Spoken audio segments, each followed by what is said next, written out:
Paz, igreja. Abre a tua Bíblia no livro do Gênesis, capítulo 1, verso 1, em nome de Jesus. Quero trazer aqui aquilo que Deus colocou no meu coração, com muita tranquilidade.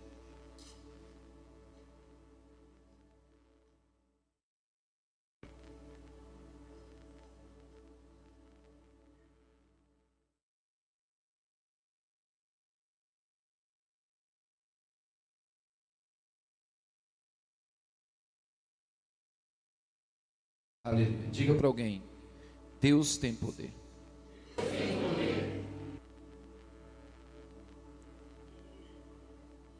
Repita de novo: Deus tem poder. Deus tem poder. Agora, você vai dizer porque você sabe. Diga: Ele pode todas as coisas. Ele pode todas as coisas. Aleluia. Ele pode todas as coisas. Só Ele pode. Só Ele pode mudar uma história de fracasso em sucesso. Só Ele pode levantar da humilhação para a exaltação. E essas são coisas que às vezes ficamos pensando de que não há saída, que não há jeito, não há solução. Mas Deus pode todas as coisas, porque Deus tem poder. Deus tem poder. Quem achou, diga amém. Gênesis capítulo 1, quem achou, diga glória a Deus. Que diz assim: no princípio criou Deus os céus e a terra. E a terra era sem forma e vazia, e havia trevas sobre a face do abismo, e o Espírito de Deus se movia sobre a face das águas. E disse Deus: haja luz, e houve luz. Aleluia. E houve luz. E houve luz. Cada ano que a gente vai ler uma enciclopédia ou uma interpretação bíblica ou uma bibliografia sobre qualquer escritor bíblico, teólogo ou arqueólogo, todo ano há de se trazer coisas novas, de achados novos ou de interpretação de escritos que já tenha sido achado antigo. E a cada ano que muda-se a escrita, a interpretação, muda-se também a comunicação. Mas muda quando se fala da palavra do Senhor para menos, para dúvida. Cada ano que se passa, se descobre uma nova maneira de interpretar aquilo que já se achou, ou se introduz para enriquecimento novos achados, mas sempre para trazer mais certeza de que Deus é, de que Ele tem, Ele pode e que Ele faz, e que somente Ele é Deus, e fora dele não há outro, porque Ele é Senhor, e que Ele de fato é Criador dos céus e da terra, e que tudo que criado está,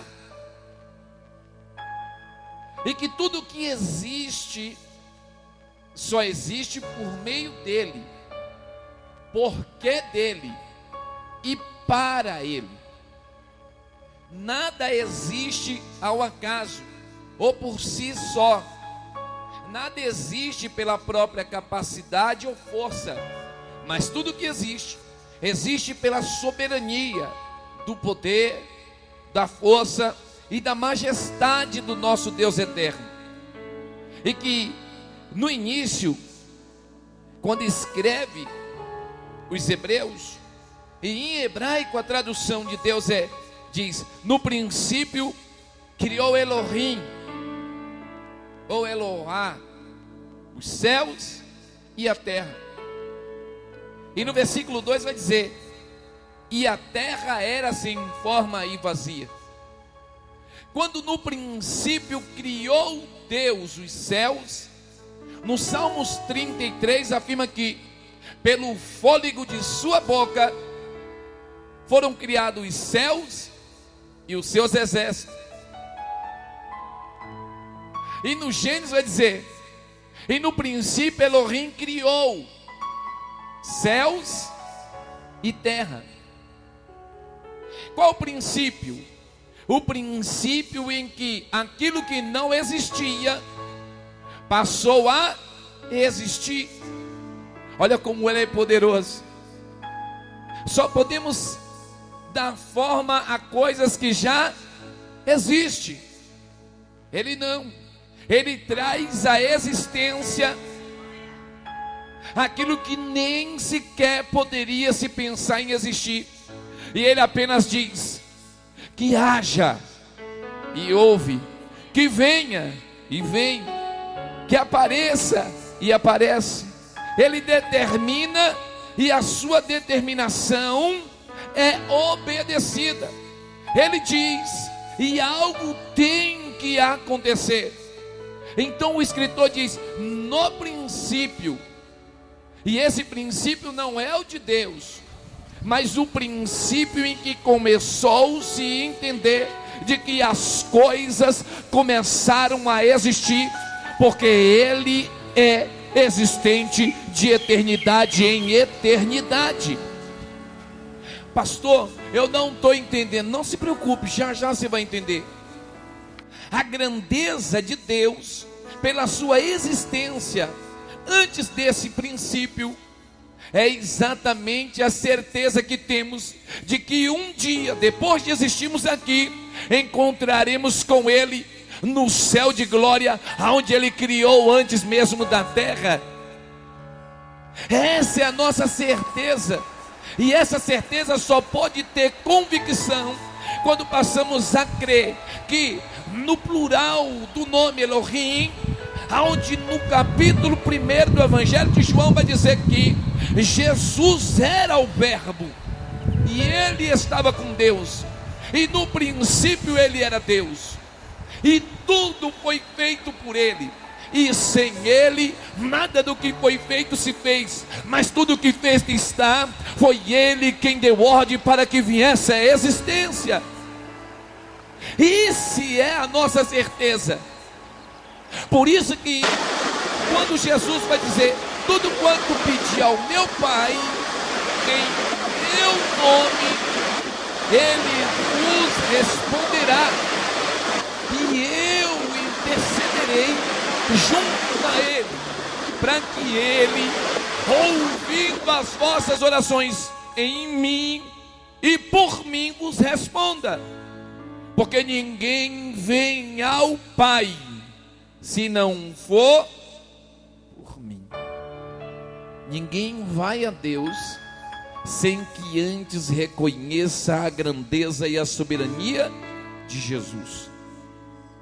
E a grandeza e a soberania desse Cristo não é a diminuição de Deus, mas a manifestação da pessoa divina de Deus em seu Filho amado Jesus, que por amor sofreu, padeceu e morreu no meu e no seu lugar.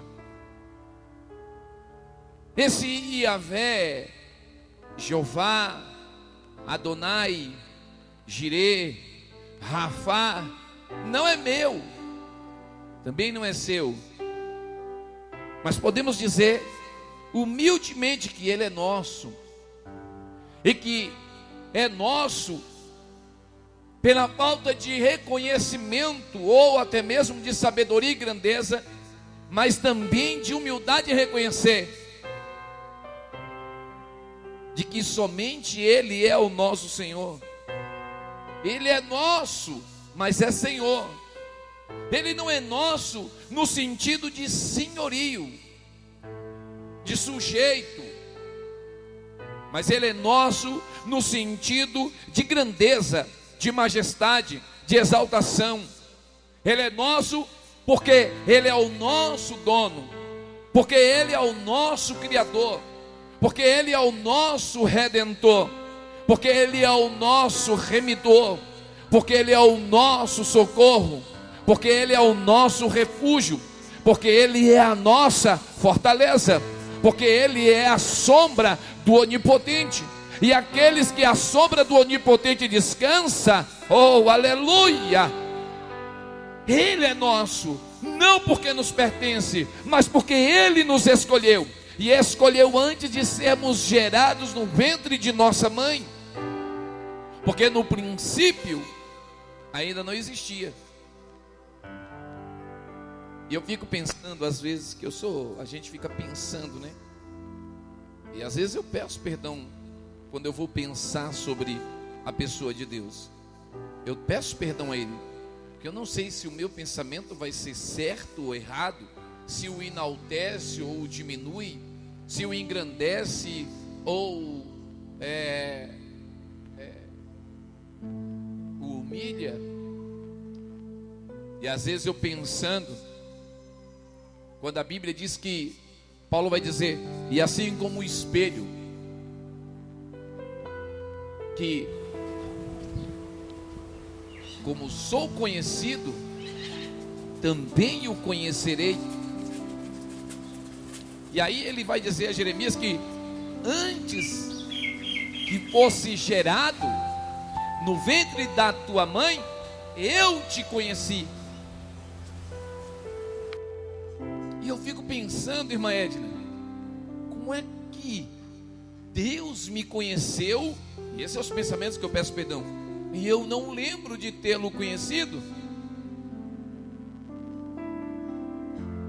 Mas aí Paulo me tira a dúvida dizendo que um dia o veremos face como em espelho, porque assim como dele sou conhecido, também ele eu conhecerei.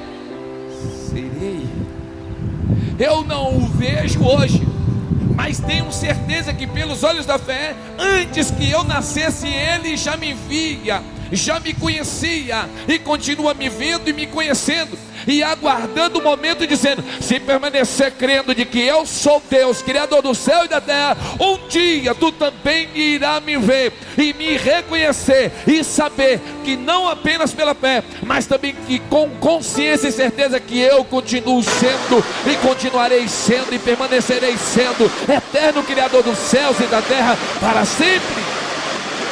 Essa é a minha esperança, porque sem ela não veremos Deus. No princípio criou Deus aquilo que não existia, céus e terra. Sei que a pastora falou de bênçãos, e com certeza a palavra se encaixa nisso, mas antes, para que as bênçãos vos acompanhem e não as maldições, é necessário se reconhecer aquele que abençoa, mas que também amaldiçoa. E que às vezes enfrentamos as maldições por falta de conhecer o abençoador. Quando passamos a conhecê-lo, entendemos de que as provações vêm, e que essas provações não são maldições, mas apenas um período para sermos aprovados para as bênçãos que Ele tem para derramar em nossas vidas. Maldição não tem nada a ver com provação.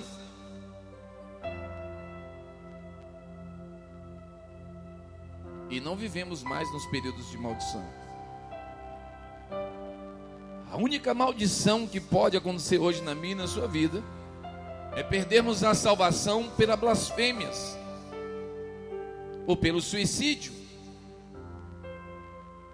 O restante é provação, não desmerecendo nada daquilo em que a pastora leu, porque aquilo é de fato maldições do Velho Testamento, que se segue as provações para aqueles que desobedecem, mas as bênçãos para aquele que o seguem, para aquele que o reconhece, para aquele que se humilha, para aquele que se arrepende, para aquele que lhe segue, para aquele que rejeita as suas próprias convicções, para reconhecer a grandeza de que ele tem poder e pode todas as coisas.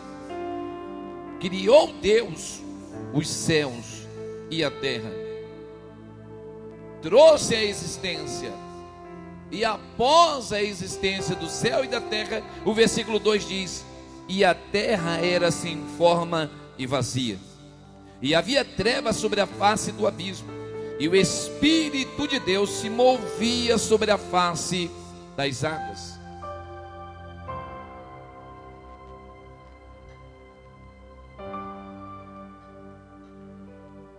E é a partir daí que Deus vai trazer o invisível se tornando visível.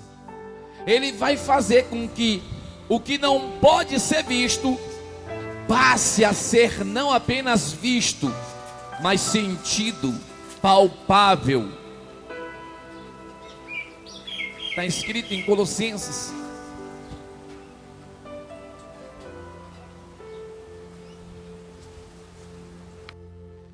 Colossenses capítulo 1, verso 16.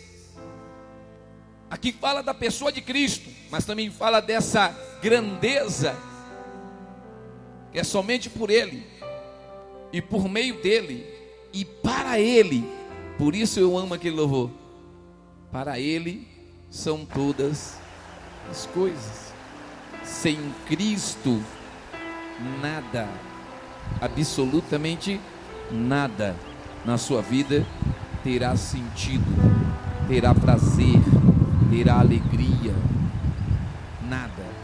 Com Cristo, até a dor tem sentido.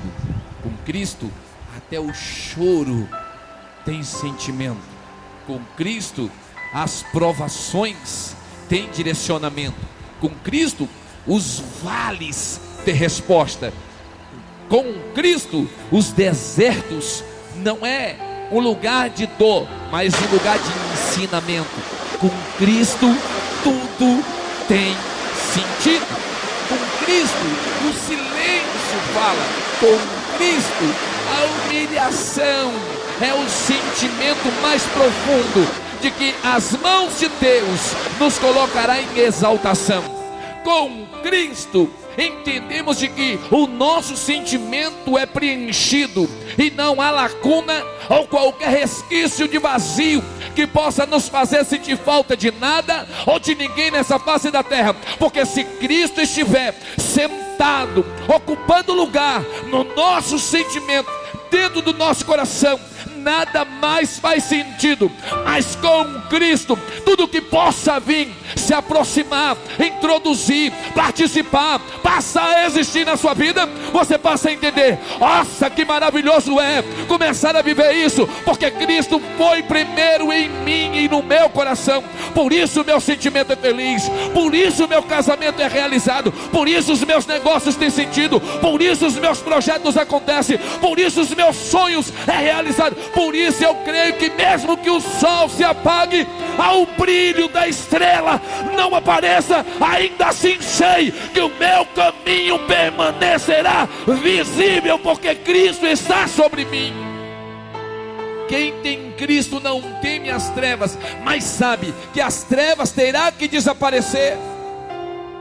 Aleluia. Versículo 16, Colossenses 1:16, que diz assim: porque nele foram criadas todas as coisas que há nos céus e na terra, visíveis e invisíveis, sejam tronos, sejam dominações, sejam principados, sejam potestade, tudo foi criado por Ele e para... Deixa eu repetir de novo. Porque nele foram criadas todas as coisas. Todas. Managandarabassarai. Porque nele. Não foi porque dele. Porque nele. Não foi criado fora dele. Foi criado nele. Existia nele. É Ele. Quando eu olho no espelho e me vejo, eu vejo com certeza, pedindo perdão, que é Ele em mim e eu nele. E sem Ele eu não estaria aqui hoje, e sem Ele eu não teria condição de pregar essa palavra hoje. Assim também nem eu e nem você sem Ele teria condição de estar sentado aí agora ouvindo essa mensagem, porque todas as coisas foram criadas nele. Eu e você fomos criados nele, e tudo que em nós está pertence a Ele. Quando levantamos a mão e dizer é dele, é para Ele, a nossa voz glorifica é para Ele, o meu coração palpita é por Ele, os meus sonhos acontecem para Ele. Assim são todas as coisas. Porque nele foram criadas todas as coisas. Diga para alguém: não foram algumas. Diga: não foram muitas. Nem tão pouco, pouquíssimas. Diga: foram criados todas as coisas.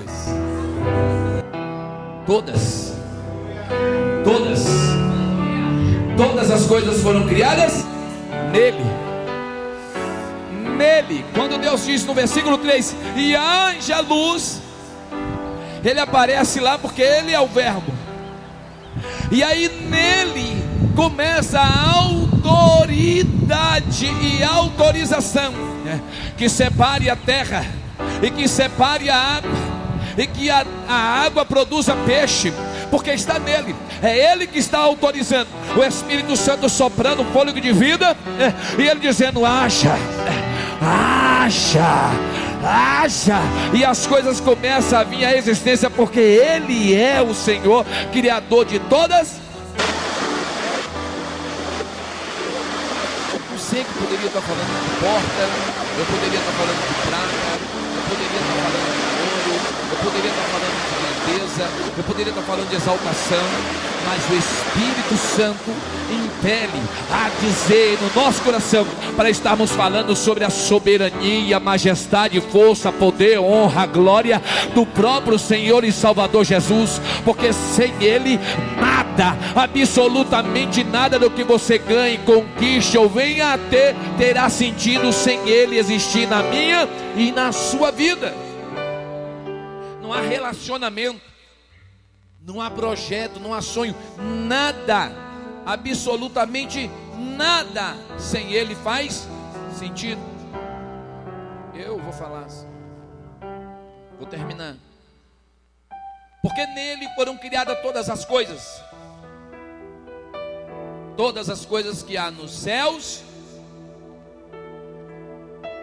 Não é um céu. Eu não sei quanto que é, se é dois, que dois já é plural, né? Nos céus. Como eu não sou cético, eu sou um cara que creio muito, eu nem começo a botar na conta, porque eu sou daquele do... na escrita fala hipérbole, né? Mas na Bahia fala hiperbole, né, Agatha? Agatha não é da Bahia. Não vou cometer a hipérbole, né? O exagero. Porque Paulo subiu até o terceiro, foi só até onde ele pôde ir. Eu queria ir pelo menos no primeiro. Paulo conseguiu ir no terceiro. Não estou diminuindo Paulo, não. Paulo é muito grande. Que ele não só era conhecido lá em cima, como também era falado lá embaixo. Mas ele só conseguiu ir até o terceiro. Só até o terceiro. E ele viu coisas inimagináveis, inigualáveis, insondáveis. Quando eu penso em João em Apocalipse, que ele viu os céus e que ele foi levado até o trono de Deus, e que ele desce de lá trazendo somente que ele viu o trono, os 24 anciões, que ele viu apenas os 4 animais viventes, e que ele viu um livro selado. Mas antes de terminar ele diz: mas tinha um cordeiro que parecia ter sido morto, mas ele estava vivo, estava manchado de sangue quem havia sido ferido, mas ele estava lá. E eu chorei, porque eu procurei Jesus e não encontrei. Era isso que João queria dizer. Eu estava procurando Jesus no céu, mas eu não vi. E quando eu imaginei, um homem toca no meu ombro e diz: não chore, rapaz, porque quem você procura está ali. Ele é o leão da tribo de Judá, e ele venceu antes da fundação do mundo. Ou seja, ele existe antes do que você pode imaginar. Eu não sei o que você veio buscar aqui, mas eu quero te chamar junto comigo para dizer: nós viemos engrandecer, enaltecer, adorar e bendizer o nome de Jesus de Nazaré. Se você veio para isso, levanta a mão hoje unânime e diz: glória a Deus por isso. Oh, aleluia. Todas as coisas foram criadas por Ele nos céus e na terra, as que podem ser vistas e aquelas que não podem ser vistas. Eu não vou entrar na parte sobre o abstrato concreto, porque não compensa falar disso agora. Mas Ele criou aquilo que pode ver e aquilo que você não consegue ver. Nos céus e na terra. Você crendo ou não, Ele criou o exército dele chamado anjos, serafins, querubins, arcanjos, e entre outros que para nós é desconhecido, mas Ele criou. Ainda que você não tenha a plenitude da certeza pela fé ainda, mas eu creio que um dia amadureceremos a tal ponto de que, quando chegarmos nesse fim, Ele nos recolherá, porque estaremos prontos para ir com Ele, ou amarrar a trombeta, descansando até que Ele venha nos buscar. Ele criou em cima e embaixo as coisas que são visíveis e as que são invisíveis. Aí Ele diz: sejam tronos, porque no mundo invisível tem muitos reis. Tem o próprio Pedro vai trazer de que nas regiões celestes, ou no profundo do abismo, os poderes. E aí, gostou desse conteúdo? Para continuar assistindo até o final, torne-se assinante do Clube de Membros e tenha acesso ao conteúdo completo. Acesse agora o link na descrição e ative a assinatura.